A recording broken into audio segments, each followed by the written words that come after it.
This is a program that when I was in the island of Tenerife, in the Canary Islands, this is where this mastermind was held. Each person there invested 25,000 euro to be there. And on day one, we shared this one concept that you're about to learn.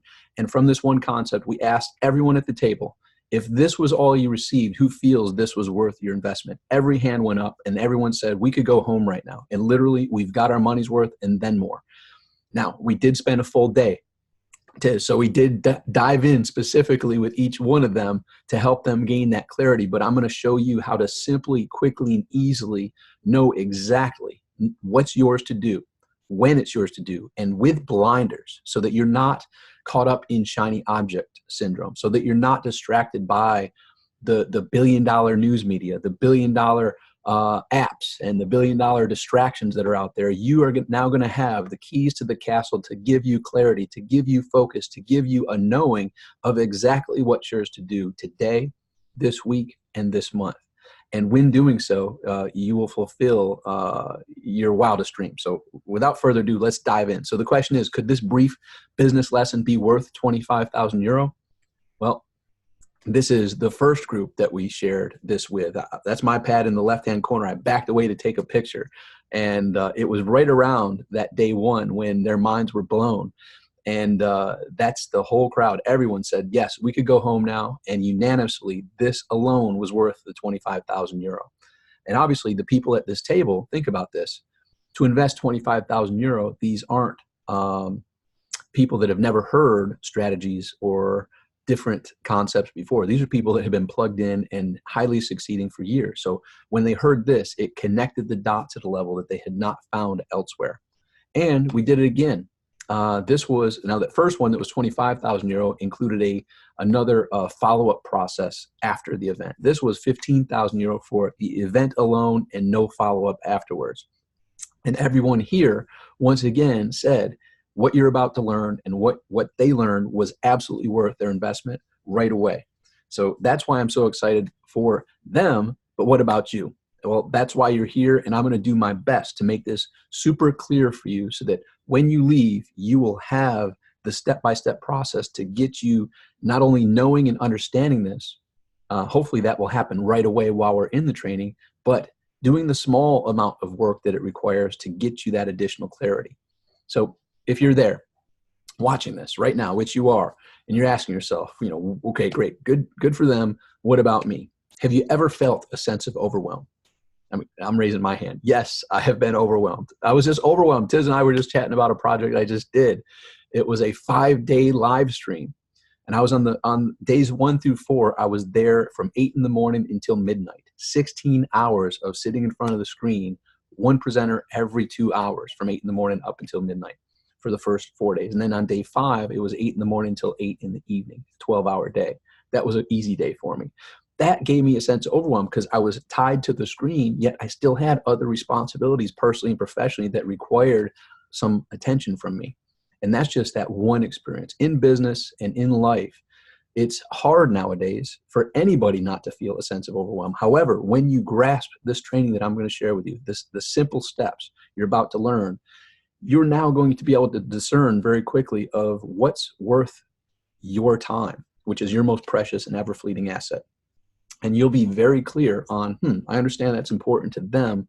I'm going to handle that when it's my time to handle that. I know what's mine to do right now. You're going to have no more overwhelm and total sense of focus and clarity, which leads to the next one. Have you ever been unclear about what's the best thing for you to do next or right now?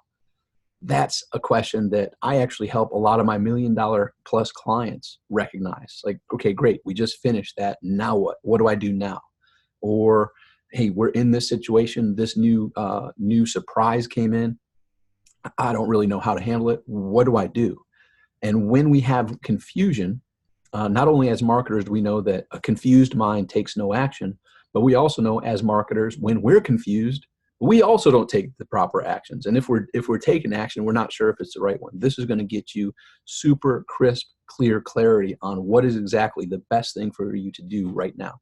And if you're like me, or if you're open to hearing this, I ask myself all the time during the day, at this moment, what is the best use of my time, attention, focus, energy, and resources right now? Like what's mine to do? I've narrowed it down to what's mine to do right now. Now, I will do a timeout here. There was a time when I was in workaholic mode. Yes, we were producing amazing results, but I was working those hours I described, the 16 hours and the 12 hours, on a regular basis. That was the regular routine. And then I shifted. But when I was in workaholic mode, my mind thought that that question always had to be a revenue producing activity. And I'm just going to help you understand this right here in the get-go. When you're asking yourself as an entrepreneur, at this moment, what's mine to do? What's the best use of my time, energy, resources, and focus right now? Sometimes that is to shut everything down and go back and spend time with your spouse. Shut everything down and go spend time with your children. Shut everything down and go do something fun for yourself. Sometimes that's exactly the right thing for you to do in that moment. So hopefully that right away is a little bit of a nugget. As an entrepreneur, I was mistaken to think, whenever I ask that question, what's the best use of my time right now? So imagine this, I'm out with my kids having fun at an amusement park. And I ask myself when I was confused, what's the best use of my time right now? I would be beating myself up saying, I should be back at the office working on that campaign or working on that project. Ooh, that's not the way. The best thing is to be focused and be present in that moment in time. And that was, remember, back in the workaholic days years ago. So hopefully that alone might have some light bulbs go off for you, but it gets better. We're going to go further. And here's a good one. Does it ever appear everyone else has it all figured out and is making progress, seemingly legs kicked up at the beach, sipping pina coladas, while you're out there struggling, while you're out there in overwhelm, while you're out there wondering, what the heck, what am I doing wrong, or what am I not doing, or what is mine to do right now? And I'm saying it with a smile because I've been there as well. And trust me, with social media, what you see is the front stage. What you see is everybody's, best of the best appearance. Look at me with this amazingly awesome life. Well, as you'll see shortly, and as Tiz talked about in the introduction, I have been behind the scenes of most every known marketer and well-known marketer alive. And here's a quote that comes to mind. It's from a race car driver, and it says this: "If everything is under control, you're not going fast enough." That's a quote from Mario Andretti, a famous race car driver from years ago. If everything is under control, you're not going fast enough. So what you're going to see when you have the amazing opportunity to peek behind the scenes, you're going to see the people that have it all squared away and figured out from the outside, from the outside appearance, are living up to that quote. If everything's under control, you're not going fast enough. Meaning it's not under control. Meaning they make it appear as if it's under control, but it's a mess. And you're wondering how they're keeping the wheels on. And by the way, this is actually for the biggest and most successful companies, especially because they're the ones out there pressing hard around those turns. And if you've never been in a NASCAR, I've been fortunate to actually go with a whole bunch of marketer friends to get on the track with a NASCAR. And I remember the first curve I went into, I'm thinking in my mind, we're not going to be able to make this. We're going too fast. You need to slow down. I'm in the passenger seat, by the way. I was not driving, which is another good lesson. Ride with an expert on the journey. Don't try to take the track on your own. That's crazy. You will crash and possibly die. And that's a business lesson as well. So I'm riding shotgun per se, and we're going towards this turn, and I'm holding the seat, and I'm going for the brake you ever been in that driver or the passenger seat, pushing for the brake? I'm pushing for the brake. We take it, and the curves are curved. They're graded. They go up. So you don't go into the wall, and you make it. And then you sort of get used to it. But everyone else, that whole fallacy, here's the reality. The only person that you will want to be concerned about is the one looking back at you in the mirror. That's the only person you're competing with. The others are there to inspire you. The others are there to open your eyes as to what's possible. The others are there to possibly, man, you know what? I'm going to do it if that person can do it, I can do it too.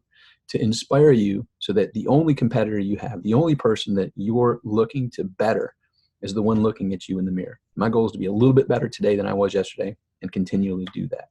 So the whole everyone else syndrome, just know, if you saw behind the scenes, you'd be like, now it makes sense. They make it look like everything's so easy, but they're working their tail off. When my business partner, Mike Filsame, and I, from 2006 to 2011, we did roughly $25+ million. And everyone wanted the results that we had. Yet when they came to our office and saw what we were doing, they're like, whoa, you guys are working. That, by the way, that was in my workaholic mode days. We were working too hard, and we were working a lot. Were the rewards there? Absolutely. Were there consequences? Absolutely. We gave so much attention to the results. We lost certain relationships. We lost our health, physical health. I gained 20+ pounds. from not moving away from the computer as much as I should and not working out. And there comes a point where finally I hit the timeout and said, look, it's not all about the money. You can have the huge bank account, but you also want to have health, relationships, and finances. You can have it all. And with this system, I'm going to show you, you can have it all and go in to fulfill this next claim, which becomes a reality. And here's the great part. How would you like to achieve the same and better results in half of your time to experience this counterintuitive truth that many of my clients realize? I'm talking highly successful, well-known clients. I challenge them. Hey, anybody can get those results working 12, 14, 16-hour days. I challenge you to get those same results in half the amount of time. And when I first was challenged with that years ago, my mind said, that's not possible. And guess what? Whether you think you can or think you can't, you're right. The person proud of me said, well, how about you give it a try? Prove to me that you can do it. You're such a tough, you're bragging on how hard you're working. Show me that you can work smart too. So I challenge you, get the results that you're getting with the same trajectory in half the amount of your time. And you will realize this quote, the less I work, the more I earn. How's that sound for you? That sound pretty cool? Well, it becomes a reality, but you first have to believe it. So suspend any disbelief. Don't let that noise in your mind tell you that's not possible for you, because it is. There's many stories I could tell. I'll share this one briefly. So I wrestled in high school. I wrestled in the Marine Corps. But when I was in high school, I was pretty good. I won way more than I lost. And I wrestled 119 my senior year. I was tiny. I'm about 165 right now, but I wrestled 119 pounds in my senior year. The person I was going to wrestle against this other team, I would have crushed. He was not that great. But the person up a weight class was a tough for his weight class, 126 pounds. Doesn't seem like much, but imagine 119 to 126. 7 pounds of muscle. And that's a big difference. That's why there's different weight classes. So I went up a weight class, still weighing 119, wrestled this better person at 126. And in the beginning, he had a little more muscle. And I had to get my bearings, but I ended up beating him decisively. And after I showered and was walking over to where my dad was in the stands, my dad was talking to another coach from another town. And he said, your son's going to win states this year. In my mind, as I was walking towards them, no one else knew this but me. I said, no, I'm not. I can't beat Gary Dakar. Think about that. Guess who I lost to? Take a wild guess. Gary Dakar. Now, the question is, did I lose to him, or did I beat myself before I stepped on the mat? I would venture to say the latter. Here's the deal. When it was 0-0 with seconds left, in my mind, I had already lost my mind. It didn't register. I looked over to the table to see it was 0-0. I thought I'd be losing by now. I'd never in any wrestling match did I ever look over the table. That was the only time. And when I did, he took me down and won in the last second. And once again, I ask you, did he win or did I lose that match? And I would say the latter. So I'm saying that to stress the power of that statement, which is trite, and many people have heard it, that quote from Henry Ford. Whether you think you can or think you can't, you're right. But I will go on to say this. When I went into the Marine Corps, I was the #1 honor graduate out of Marine Corps boot camp. Once I got to the fleet in Cherry Point, North Carolina, there was a lieutenant colonel who came from the Naval Academy.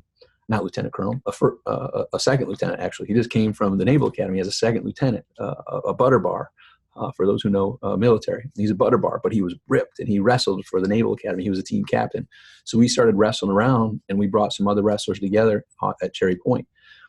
Long story short, I didn't know everyone's background, and I was beating people pretty decisively. And afterwards, they'd come over and like, man, where are you from? And how many times did you win states? I said, I never even went to states. I'm from New York. I said, why, where are you from? Well, I'm from, and they would name various states and be like, I was state champ 2 times. I was state champ 3 times. I was state champ 4 times. And you're beating me. Like, so in my mind, had I known they were 2, 3, 4 times state champs, I might have beat myself like I had beaten Gary Dakar. But something happened in my mind that day that I'm hoping can transfer to you right now. I said, holy cow, I am good enough. Basically, I am worthy to win tournaments. I am able to beat people who many times can't be beat. And it's not a different skill set. See, I was the same person. Only thing that changed was my mind. So when you read that last sentence, don't be like I was when I heard the other coach tell my dad, your son's going to win states this year. And my mind said, no, I'm not. I can't beat so-and-so. When you hear the less I work, the more I earn, say, you know what? I want that to be a reality for me. if others can do it, I can do it too. And this training can help you get there. So I'm excited to open this up for you. This is going to really change everything for you. And it goes back to a quote. And this quote, when I first heard it, I said, bingo, this makes it super clear. On any level of success I've had in any area of things that I've excelled at. So I excelled in wrestling. I excelled as a bicycle freestyle rider. I was a national bicycle champion. I excelled in the Marine Corps. And it all boils back to lack of clarity is the root of all failure. That was a quote I heard from my friend Roger Salam. And here, think about this. When I wasn't clear on what was mine to do as a wrestler, I wasn't succeeding at the level I could. When I was not clear on what I was needing to do as that trick bike rider, I wasn't reaching the level of success I could. In the Marine Corps, when I didn't have clarity on something, I had to go find someone that could open my eyes to that. And then once I got the clarity, boom, it was on to the next step. So what I'm going to share with you is massive clarity, which I call the quiver of clarity. A quiver, think of like the arrow. You pull, you got your arrows in there, you pull the quiver out. Well, I got four arrows in this quiver that you're going to learn that when you put these arrows to work, you're going to hit the bullseye in any area of your life that you put this into. And I call it the 25K training because 25,000 euros, people said, yes, this was worth that and more. And that's roughly now the exchange rate, 28,000 some dollars. And my name is Tom Beal, which that leads to the next question. Sounds great, but who the heck is Tom Beal? And actually that's by design. And Tiz introduced me, and I thank him for those kind words, but I've kind of specifically been behind the scenes. And, in all transparency, it was because I was going through a knockdown, drag out divorce from 2006 to 2011, a 5-year divorce that cost ridiculous amounts of money. And I had misconstrued and was thinking of lack mindset during that time, even though we were producing millions of dollars. Long story short, I wanted to stay behind the scenes instead of be out there until that was finalized. Little did I know it would take all those years. Anyhow, in that amazing time, I still was able to work with and deal with some of my heroes. And from 2006 to 2011, in the middle, you see my two amazing friends who also became business partners. So I'm the one in the very middle with the blue shirt on. That's me, Tom Beal. If you're looking at it to the right with the Tommy Hilfiger shirt, that's Mike Filsaime. And to the left is Rich Sheffrin. They both ended up being partners of mine, but it was first Mike Filsaime from 2006 to 2011. And then from 2011 to 2013, I was the president of Rich Sheffrin's company called Strategic Profits. And Rich was called the guru to the gurus, actually. And now I'm kind of the mentor to the mentors, as Tiz mentioned. But from that, Mike Filsaime and I, kind of became the hub of internet marketing. Mike had released Butterfly Marketing. We teamed up. We were friends prior to that. We teamed up shortly after that and went on to create numerous multi-million-dollar product launches. And like I said, $25+ million in online results over those 5 years. And from that, we met amazing people and worked with amazing people. We were actually in a mastermind called The Syndicate with Frank Kern, with Jeff Walker, with Brendan Burchard, with Ryan Dice, with Yannick Silver, with on and on, the best names in the internet marketing community. And from that, we were able to fulfill that quote that says, a rising tide raises all ships, right? So we all were doing well prior to that mastermind. And then our results just skyrocketed by working together and sharing the strategies of what's working, what's not, et cetera. And you may recognize some of the faces here. These are my heroes, and these are people that have dramatically and positively impacted my life. To include Zig Ziglar and the Redhead, above me. To include Tony Robbins and Sage at their amazing resort in Fiji. And then bottom left, Brendan Burchard, Bob Proctor, and for those who know me a little bit, I spoke on stage at that same place that Bob did. Yet I spoke there about the power of stepping out of your comfort zone, and I wore a green Borat mankini. And in that picture with Bob, underneath that shirt, I'm still wearing that green Borat mankini. That's inside information. But if you ever see Bob, he'll say, so what'd you talk about today? I said, the power of stepping out of your comfort zone. I said, and I did it in this. He's like, you're crazy. I'm like, yes, I am. The upper corner there is the one and only Jay Abraham. If you've ever had the opportunity to learn from him, he is the multi-billion-dollar man. He's helped people produce billions of dollars in results. On the other side is Joe Vitale. You may recognize him from The Secret as well. He and Bob Proctor were in that. And then Brian Tracy below that, who was a big influence on my career as well. And then the bottom right-hand corner, someone that not many people know, but is one of my first mentors that got me from corporate America into this entrepreneurial journey. And that's Jeffrey Gitomer, the #1 best-selling author of sales books of all time. And he's absolutely phenomenal. And we could have spent 40 minutes just listing the amazing people that I've been fortunate to work with. But this is just to give you an idea that you may not have heard my name before. That's on purpose. But I have been behind the scenes and have worked with some of the best of the best. And these aren't just pictures that, hey, grab a picture. Like I was chatting with Brendan's mother at one of his $4,000 events, or I'm sorry, 4,000 people events.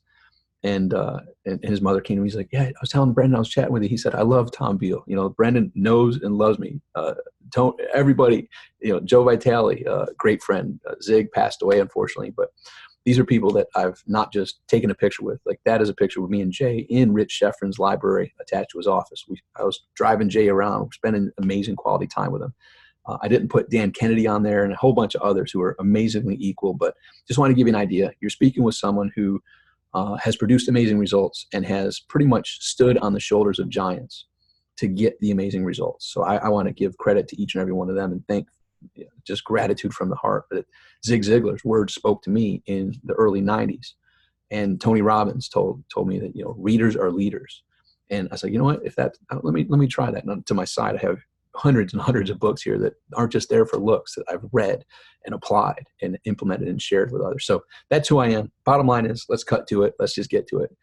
Judge a fruit by its tree. Let's see if this is something you would say would be worth 25,000 euro for you. So are you ready for the 25K Quiver of Clarity? I think you are, as I am. And here it boils down to 4 questions. Now the 4 questions are simple. And the 4 questions are something that I talked about in a $5,000 per person event that myself and Mike Filsame created back in February of 2007 called the 7-Figure. We didn't call it the 7-Figure Code. The home study course was a 7-Figure Code. The 2007 Figure Code, right? And then we end up taking those recordings and selling it as a multi-million-dollar product launch as the 7-Figure Code. So in my presentation, I actually shared these 4 questions in it, but I didn't dive into the deep aspects of it, which you're going to gain today. And these deep aspects are exactly what we dove into at the 25,000 euro training, the 15,000 euro training, and the others that I've shared it with since then, who have been thankful that I've shared it with them. And here we go. So the first question number 1 is, what do I need to start doing? Now, let's do some clarification here right away. As it says, this is not about adding a huge amount of things to your to-do list. I already know that your to-do list is too full already. What we're going to talk about is the next bullet point there is us discerning and us basically brainstorming. What is it that you are currently not doing that you feel would have the potential to add a 0 to your results? So let's think about this. A product launch could be one. A live event could be another. A live summit could be another. Writing a book could be one. Creating a webinar could be one. Creating an automated webinar could be one. And on and on and on. Pick the one thing that you know if you gave it the proper time and attention and implemented it properly, it would have the potential to boost your results by 10. Now understand this, when we're talking about 10xing stuff, that doesn't mean we're looking to work 10 times harder. I think you get that. So basically, this is not adding a whole bunch of things to the list of what you need to start doing. It's about adding one thing. And it comes from discernment. And you start out by listing out your top 3 possibilities. All right. So we could create a book and then create a book funnel, a free plus shipping offer, right? Or we could create a webinar, or we already have a webinar. We need to create it into an automated webinar, or we could create a product launch, or we need to create a product, right? We just have to create a product, period. We have to write a book. It goes on and on. And to some people, it's like, you know what? It's time for us to do a TV commercial. For other people, it's to advertise, elsewhere where your target audience is. But you know what those possibilities are. So list out the top 3 things, Here are the possibilities. And go to your mastermind, go to your own discernment, and just really follow that intuition. It's pretty much going to call out to you. Like, you're going to see the 3 there. These are the three possibilities. Which one do you know it's time to begin doing this? And then what we do is we discern and choose the one. So the answer is, what do I need to start doing? Is one thing that you're currently not doing that if you were to put it in place and implement it properly, it has the potential to 10x your results. Then you choose it. And this is the important part. You pick up your phone and you schedule it. I'll say this. People tell me all the time, well, this is important to me. Okay, great. Show me where it is in your calendar. Oh, well, I just do it when I can. Oh, okay, great. Do you just show up to an airport when you feel like it, or do you have it scheduled because the plane is leaving? Well, of course I have it scheduled. Do you show up on time, or do you show up afterwards? Oh, I show up on time. Okay, great.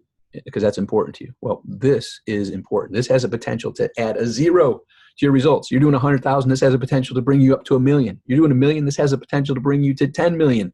Wouldn't you think it would make sense that it's important enough to put it in your phone and treat it as one of the most important appointments you have all week? That's a rhetorical question, but the answer is yes. The answer is yes. If it can take you from 10,000 to 100,000, 100,000 to 1 million, 1 million to 10 million, yes, it would be worthwhile for you to put it into your calendar as one of your most important appointments for the week. Not an appointment that I have been in those phases where I put appointments in my calendar and just blew it off.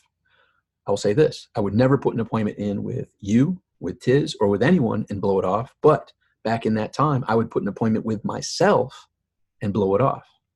Anybody else? Maybe you have done that before. Which is crazy, because who's more important than you? Once again, a rhetorical question. I'll answer for you. No one. You are your most important client. You are the one who's discerned. This is the thing that, if we were to implement it properly, has the highest potential and probability to 10x our results.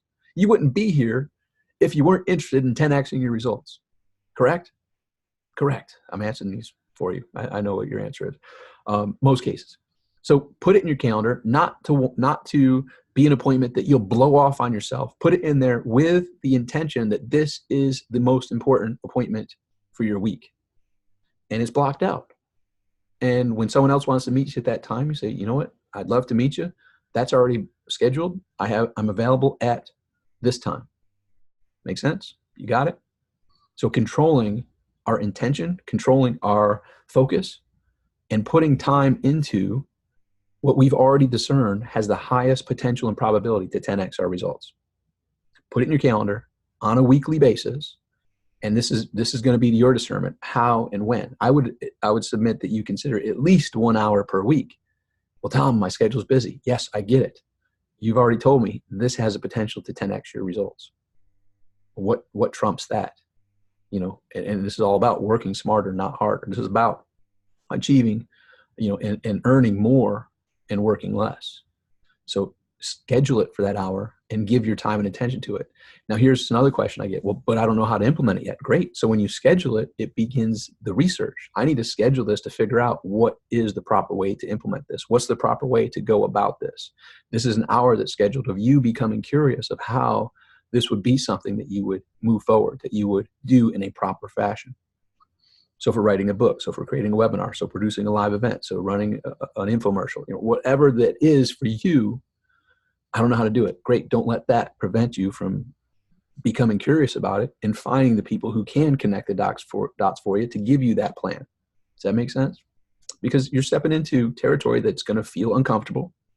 It's going to feel it's outside your comfort zone, right? So it's uncomfortable. It's going to be outside your knowingness. You don't know yet. Like, you don't know what you don't know at this point. So become curious and go figure out, okay, what would be the plan?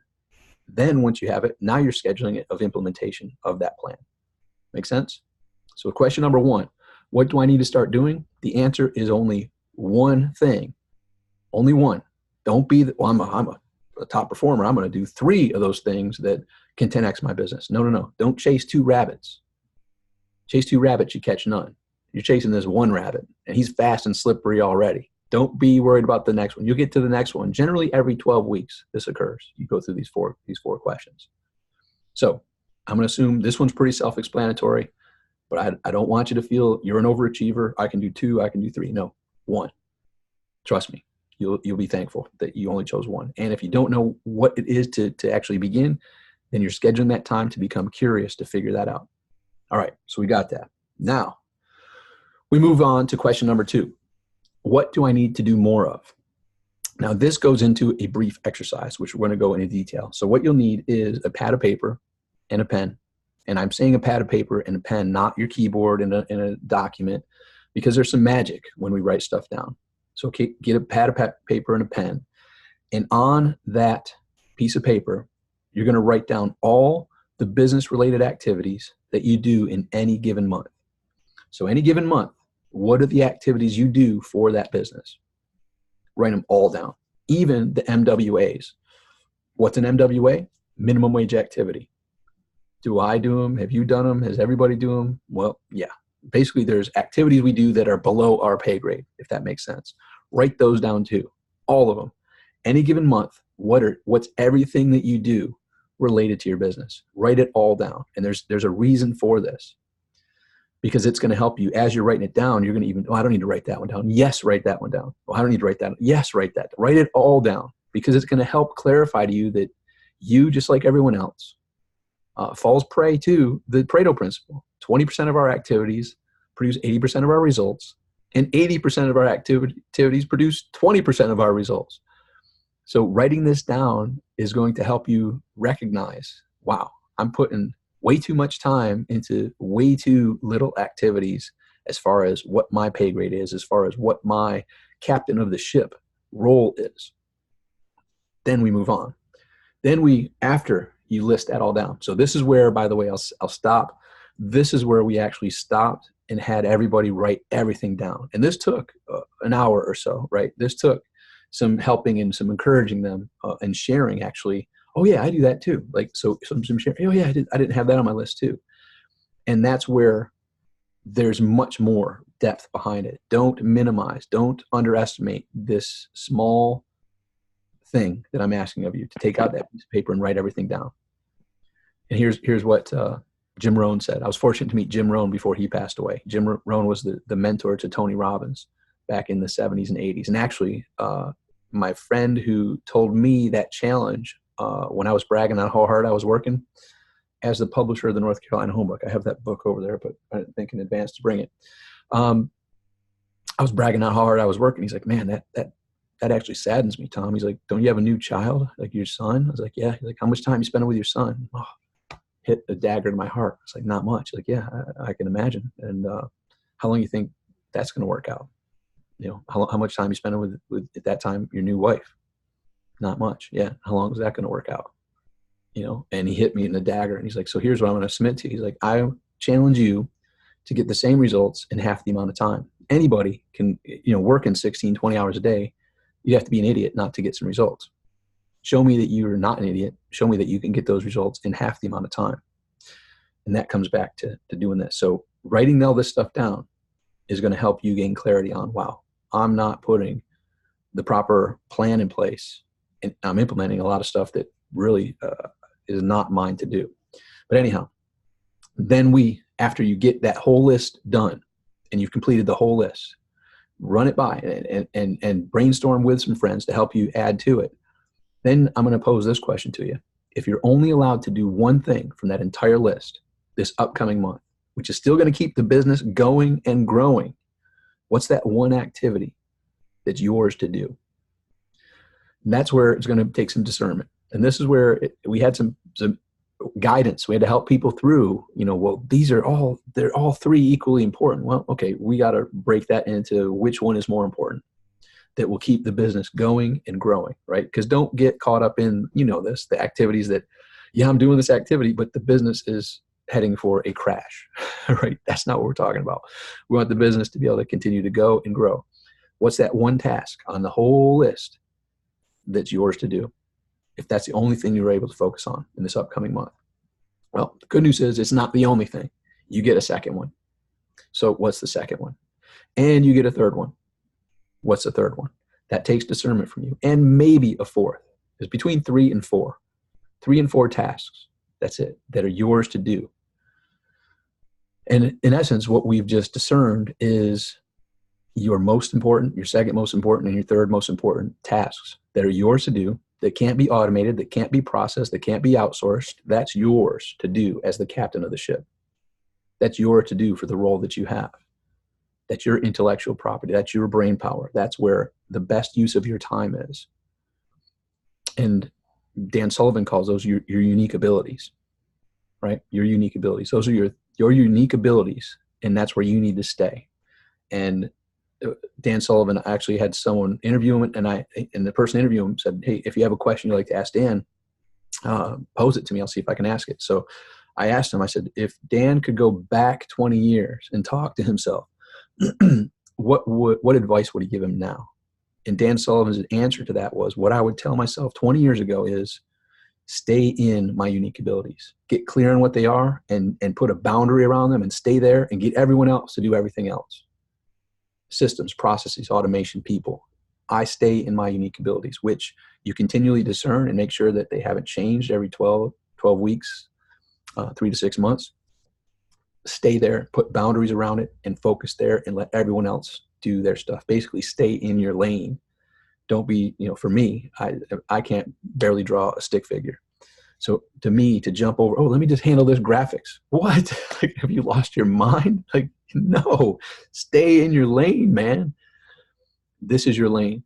Those 3 to 4 things that you've just discerned, that is your lane. Those are your unique abilities. And then, once again, schedule them into your calendar, 3 to 4. So 1 hour each. All right, now stick with me here. So you got the first question, what do I need to start doing? That's in your calendar. You've got 3 to 4 of the answer to this. What do I need to do more of? So we're talking 3 plus 1 is 4 hours, or 4 plus 1 is 5 hours. 5 hours. I can guarantee I was not working just 5 hours back in the days we were producing all those results, 25 plus million in a few years. I was working crazy, but I was working on the 80% of activities that only gave 20% of the results most of the time. Had I learned this back then, I could have, in essence, done this. Have you ever seen like Johnny Carson back in the day?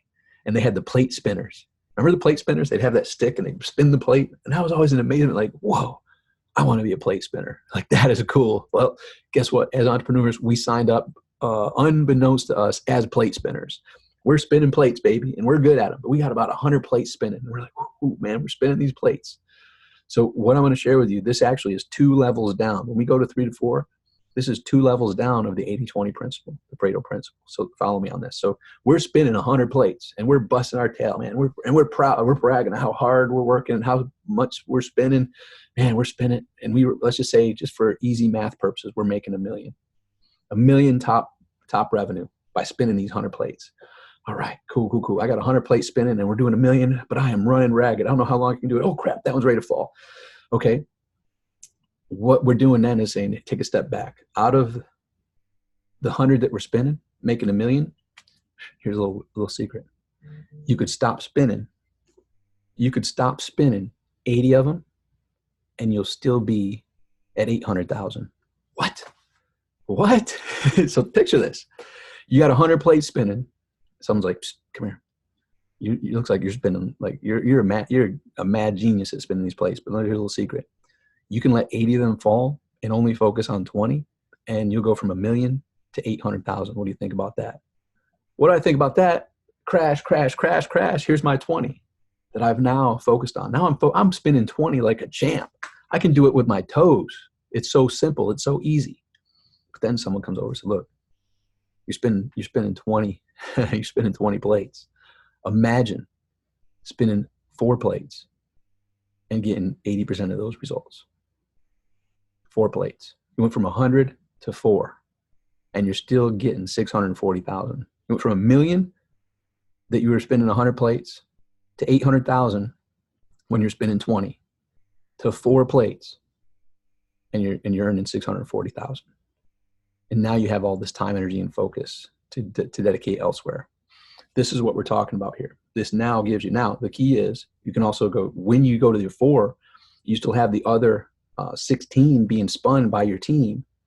And then you can, it just expands and expands and expands. So pretty soon you're going to be earning 2 million, 5 million, 10 million, 20 million because you went from overworking and running yourself ragged to embracing this system of these 4 questions, the quiver of clarity. But it all boils back to you now scheduling them in your calendar and putting time and attention to it, because Earl Nightingale was correct in his training, The Strangest Secret, which if you've never seen that training, write it down, go watch it on YouTube.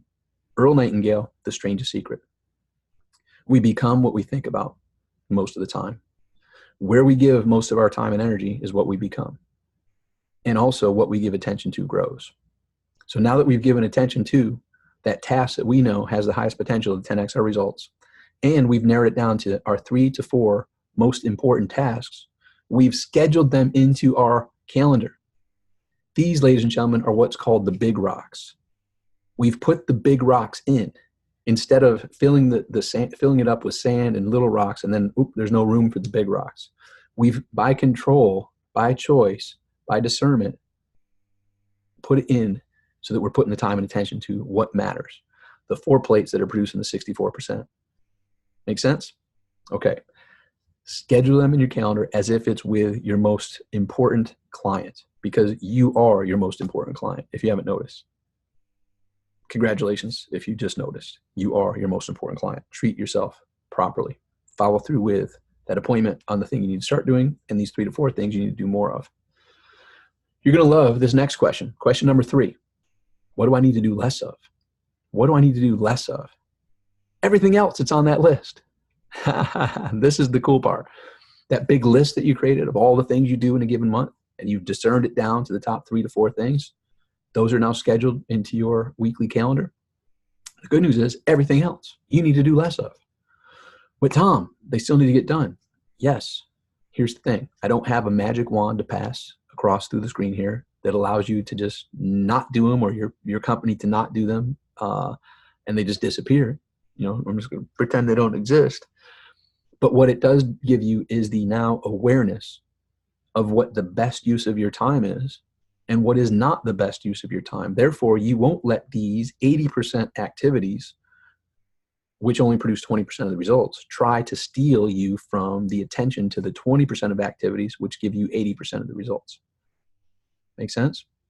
So when you re-engage these, you're doing it from a standpoint of, all right, if I'm going to do this, which isn't the best use of my time, as I'm doing it, I'm going to create a system. I'm going to create a process that can be automated or delegated so that it's no longer on my plate, yet it's still getting done. Boom, boom. And very quickly, like amazingly quickly, when you do this, it's like magic, poof. I intended to not have to do these. I put the system and process in place while I did it to ensure everybody that has the ability to fog up a mirror could complete it.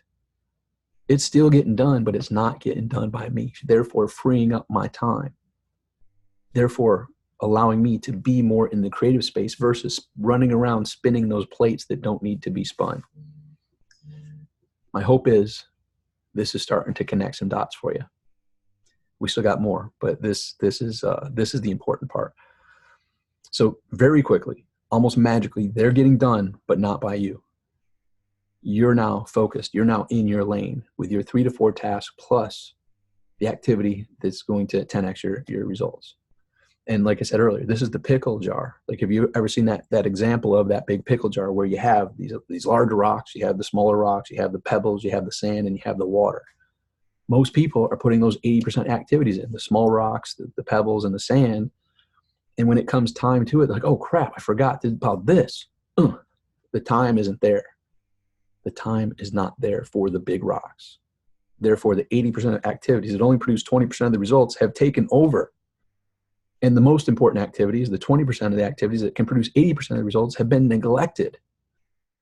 Why? Because of lack of focus, lack of clarity, lack of knowing what's yours to do. This now connects it for you. You now know what to do. Now it's up to you to go through that initial process. The discernment of taking yourself down that exploration of what could 10x my results, narrowing it down to the 1. The discernment of doing what's the initial step of listing out all those activities you do in a given month and then narrowing it down to the top 3 to 4 that are yours to do in importance. 1, 2, 3, 4, by the way. Now we go to the last step. What do I need to stop doing? And this is a multifold answer. So here is the news flash. Like I said earlier, when you peek behind and see behind the scenes of some of the most successful and well-known companies and experts, you'll notice that they are living by that quote. If everything's under control, you're not going fast enough, many of them. And you'll also notice they're human. They make mistakes. They have addictions. And I'm not just talking about drugs, sex, alcohol, etc. I'm talking about games. I'm talking about apps. I'm talking about things that are stealing their focus, stealing their time. And I'm going to share, not by name, but one thing, as working with a multi-million-dollar client, I just felt something was off. Like, you're making these promises that aren't getting fulfilled, man. What am I missing? Like, you're a man of your word. Like, what am I missing? He's like, man, I got to come clean. I haven't told anybody this. And I'm wondering, I'm like, man, is he going to tell me like some drug or some, some mistress? Like, I don't know. Like, but I come from a place of non-judgment and I've heard it all. So nothing was going to shock me, except this did shock me. He's like, there's this one game and I just play this daggone game. I'm like, a game? Like, I'm like, whew, thank you. It's not like some drug. It's not some mistress. It's not some, those other things occur. But this game was stealing not just his potential business results. It was stealing his belief in himself. It was stealing his belief in being a man of his word. It was stealing his relationship with his wife. It was stealing his relationship with his children. A freaking game. And if you're watching this and you play games, you're like, yeah, I know what he's talking about. And I realized, like, well, just to back up, like, so years and years ago, 2011, 2012, let's see, my daughter, she would have been 6, my son about 8. We'd play, when we were flying around and stuff, this plane game, I forgot the name of it. You had to land planes, and then we played Plants versus Zombies, and we played the pigs. What are the pigs? Whatever the heck that thing was. Angry Birds. And we played it together on the plane rides. Then what happened is I'm traveling without my kids, and I catch myself playing these games by myself, without my kids. Like, whoa, like I woke up out of this fog. I'm like, what am I doing? I deleted them off my phone and have had no games on my phone since 2012. Now, I'm not telling everybody they have to do the same thing, but I realized I have an addictive personality. And those were unbeknownst to me, pulling my time and attention to the pointless, zero gain activity, except making that company money. And it's stealing my attention. And I just got rid of it. Like, so wherever you are, what is stealing your attention? And now, many people nowadays, it's social media. Well, Tom, I'm there for I'm market research. Come on. Yeah, I know. But it's time to be honest. There's times when we use Facebook and others that are specific business purposes. And then there's other times we're just scrolling, mindlessly escaping.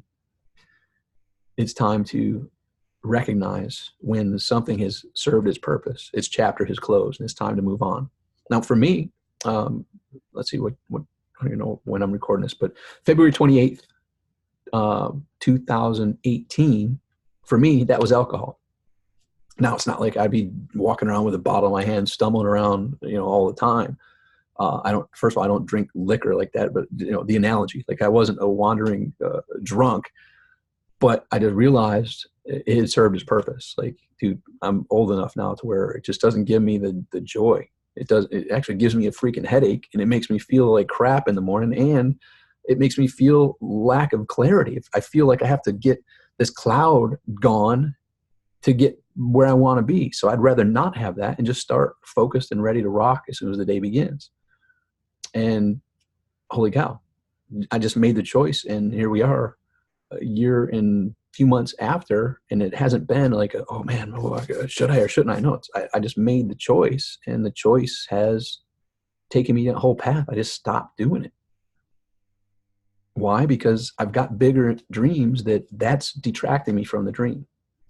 So in essence, what's your thing? And I'm saying this because we all have a thing. For some people, it's YouTube. For some people, it's Twitter. For some people, it's Facebook. For some people, it's LinkedIn. For some people, it's Instagram. For some people, it's Snapchat. For some people, it's email. For some people, it's on and on and on and on. And those are just the online things.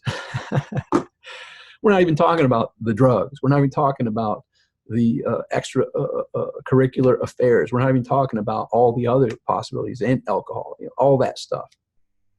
What's yours? And not list, you don't have to go through that one exercise, and maybe you want to list them all out. What are the things that take away your time? And which ones are you just done with? Because time, ladies and gentlemen, is the great equalizer, and time is, we all have it, from multi-billionaire to person on their deathbed.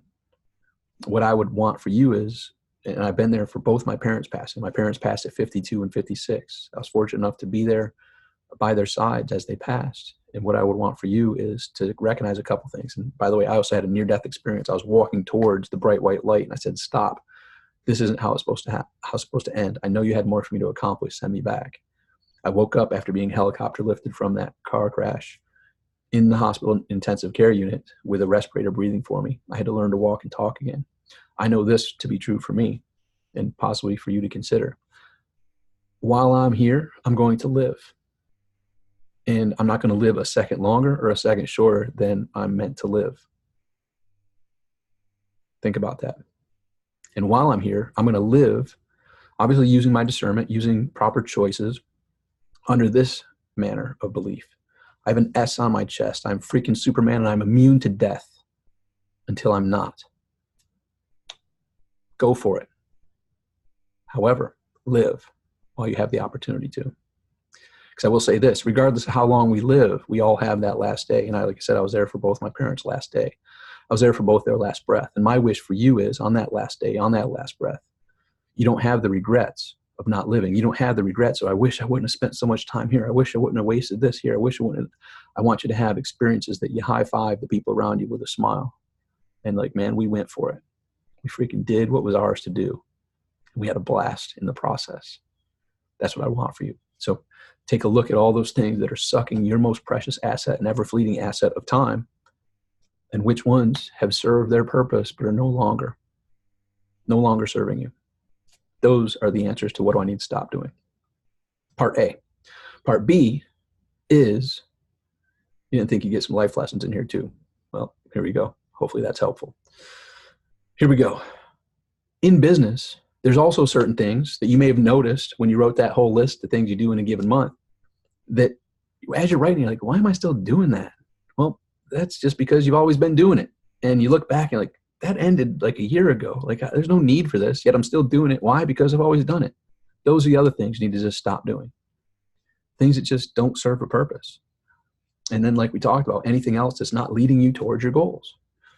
Everything's either enforcing and encouraging you towards that desired outcome that you have, or it's a shackle holding you back. Stop making it more difficult than it needs to be. Stop trying to win the speed race while you're pulling an anchor.